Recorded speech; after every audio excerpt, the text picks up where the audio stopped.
যেই ব্যক্তি রাতের বেলা এই দোয়াটি 3 বার পরে ঘুমিয়ে যাবে, আল্লাহর নবী বিশ্বনবী সাল্লাল্লাহু আলাইহি ওয়াসাল্লাম বলেন, সকাল বেলা যখন আল্লাহ তাআলার বান্দা ফজরের নামাজের মাঝে যখন উঠবে, আল্লাহ নবী বলেন রাতের বেলা এশারের নামাজ পড়ার পরে, খাবার খাওয়ার পরে আল্লাহর বান্দা যদি এই দোয়াটা 3 বার পড়তে পারে, তাহলে আল্লাহ পাক রব্বুল আলামিন সকাল বেলা ঘুম থেকে ওঠার আগে আমার আল্লাহ তাকে নিষ্পাপ মাসুম বাচ্চার মতো আমার আল্লাহ পবিত্র বানায়া দেই।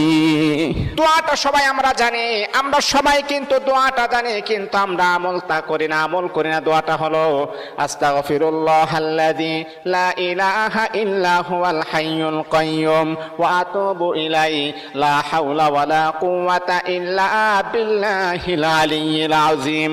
3 বার যদি আপনি পড়তে পারি, ইনশাআল্লাহ আল্লাহ পাক রব্বুল আলামিন আমার আপনার জীবনের সমস্ত গুনাহগুলোকে আমার আল্লাহ ক্ষমা করে দিবেন।